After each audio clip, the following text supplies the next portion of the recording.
Hi friends, praise the Lord. Welcome to day 35 40 days Lent journey. நிச்சயமற்ற சூழ்நிலைகளில் தேவனை நம்புதல். நம் வாழ்க்கையில் பல நேரங்களில் என்ன நடக்கும் என்று தெரியாத சூழ்நிலைகள் வரும். நாம் திட்டமிட்டது நடக்காமல் போகலாம். சூழ்நிலைகள் திடீரென மாறலாம். சில கேள்விகளுக்கு உடனடியாக பதில் கிடைக்காமல் இருக்கலாம். அப்படிப்பட்ட நேரங்களில் தேவன் நம்மை அவரை நம்ப அழைக்கிறார். நிச்சயமற்ற சூழ்நிலைகளில் தேவனை நம்புவது என்றால் எல்லாம் புரியாத போதும் அவர் கட்டுப்பாட்டில் இருக்கிறார் என்று நம்புவது. எல்லாம் நன்றாக இருக்கும்போது நம்புவது எளிது.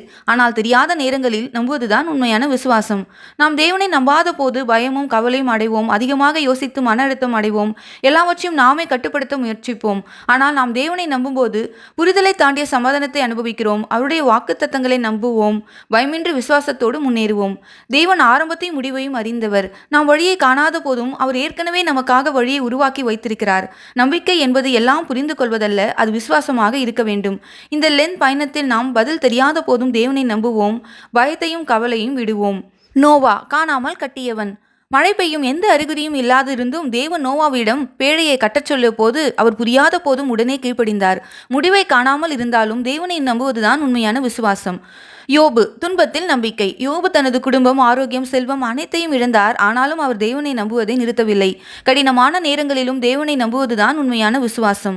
யோசுவா யோர்தான் நதியை கடத்தல். தேவன் யோசுவாவுக்கும் இஸ்ரவேலருக்கும் முதலில் நதியில் கால் வைக்கச் சொன்னார். அதன் பிறகே நதி பிளந்தது. சில நேரங்களில் அற்புதத்தை காணும் முன் விசுவாசமாக முதல் படியை எடுத்து வைக்க வேண்டும். சாத்ராக், மேஷாக், ஆபேத்நேகோ நெருப்பில் போடப்பட்டாலும் விசுவாசித்தனர். தேவன் பாதுகாப்பார் என்று நம்பினர். காப்பாரா இல்லையா என்றாலும் அவருக்கு விசுவாசமாக இருந்தனர்.